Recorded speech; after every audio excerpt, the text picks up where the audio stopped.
This room is actually pretty shit, but with 5 simple adjustments, you can turn it into a cinematic talking head setup. And the interesting part is that the gear itself is not the most important thing. I would say that the real difference comes from how you build the setup, not what you use to build it. That's why in this video I will show you the exact step-by-step that I use to turn a normal room into a cinematic filming setup, including one extremely important bonus step that completely changed the way I shoot talking head videos. Let's get into it. So the first thing you want to do before you even grab your camera is look at the room and understand depth. So depth comes mostly from the distance between you and the background. Now, I do still see a lot of people recording their videos with their backs like almost touching the wall, and I think that that instantly makes your images look flat. Now, this changes based on the type of aperture that you do have, so keep that in mind. But still, if you have like a small room, I do have a pretty big room, but if you have a small one, for example, the best thing that you can do is go to the corner of a room and shoot from that corner to the opposite one. Now, do this even if you're in a cubicle shaped room and all the sides are the same. This simply gives more depth even in that situation, because in that situation you do have the leading lines pointing to you, which makes it a little bit more pleasing to see. Now, talking about the aperture, I do have a lens that is a Tamron 17-70 f2.8,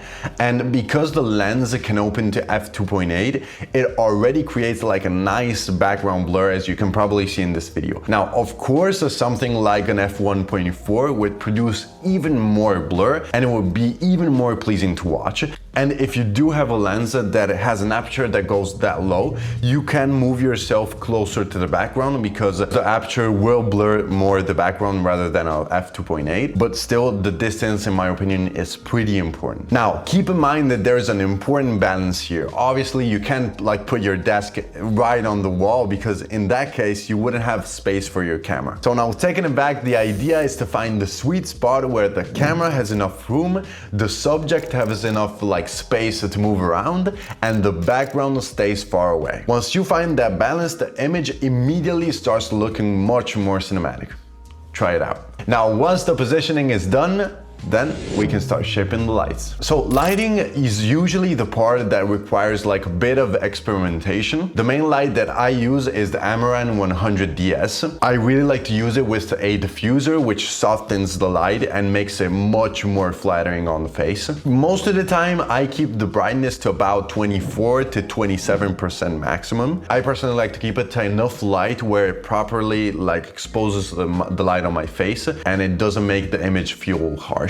And the exposure is honestly like the tricky part, in my opinion. When you're filming in S-Log 3, for example, the image often looks darker on the screen, and you can't like rely on the screen. You have to rely on the exposure. That is why I personally like to expose to around 1.3 to 1.7. Now, in this situation right here, I like to expose to about 0.7, simply because if I feel like I go higher, the light on my face and my skin looks completely blown out. But I still like to shoot in log because I have much more control in post-production. Now, once your key light is placed, which by the way, I like to put it around like 30 degrees from my camera, the image is already gonna look pretty good, but it is not finished. There is still one big problem, which is that one side of my face will look much darker. That is why the next step is balancing that. So to soften the shadows, I really like to put a fill light on the opposite side of my main light. The light I'm using right now, it's a simple Raleno LED. I mean, it's nothing fancy. I don't even have a diffuser on. That's why I really like to put it around like 20% brightness and nothing more than that, because I think it works really well. And also the temperature is about like 4700. That's why this may vary from different situations, and you shouldn't like look at what I'm doing and just do the same exact thing. Maybe try to do the same exact thing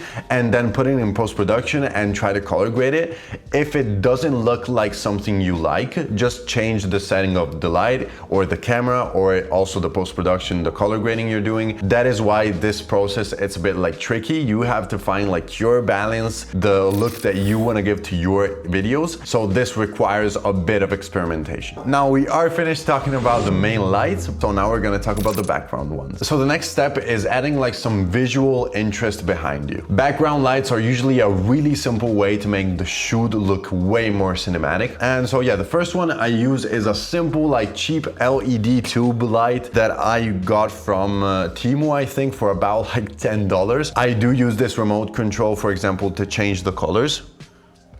I really like to put the settings as bright as possible, and I also really like to add like a halation effect on my color grading so that the tube light really pops out. Now, the human brain usually likes a sort of somewhat symmetry. That's why on the opposite side I placed my IKEA lamp. So placing another light, still a different one, but another light on the opposite side of the LED creates a sort of visual balance that I personally really like. I mean, I think that this is a small detail, but still makes the shot feel much more intentional. Now, once the lighting is done, the image looks pretty cinematic already, but there is still one thing that can ruin your talking head video, and that is bad audio. That is why for audio, I really like to use my DJI mic mini. Now, I know what you're thinking. Why are you using a wireless mic? Why don't you use, for example, your Rode mic that you have like on your desk? And it's simply because I really don't like something bulky to be in frame. I really like to move around when I'm talking, as you probably see. I mean, I have that Italian in me where we speak also with body language. But yeah, I mean, this is so small, so tiny. You can obviously see it, but it's not like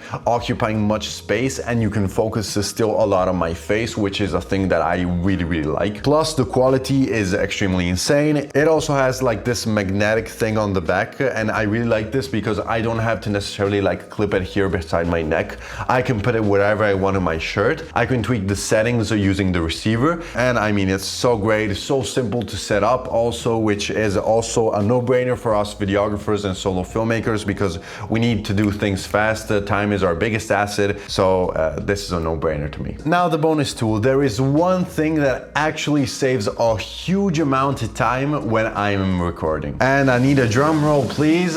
It's the newer teleprompter. Now, this guy stays permanently mounted on my tripod, and the workflow is extremely simple. I just put my phone, like, I wouldn't say inside the teleprompter, but I still like grab this thing from under the tripod where I can place my phone. So my scripts are already all loaded up inside my phone, and I also have this little guy right here that lets me remote control my phone. Now, this obviously lets me play and stop the scrolling. It can adjust the timing of the scrolling so I can make it go faster or slower. It can also adjust the size of the font of the words, and obviously I can go backwards and forwards on the script. Now, boys, we covered everything you need to know to create a cinematic talking head setup. But let's be honest, without the right camera, your video quality is still gonna look bad. That is why I created a video talking about the best camera for solo filmmakers. If you're interested in that, I'll leave the video right here. I'll see you in the next one, boys. Ciao, ciao.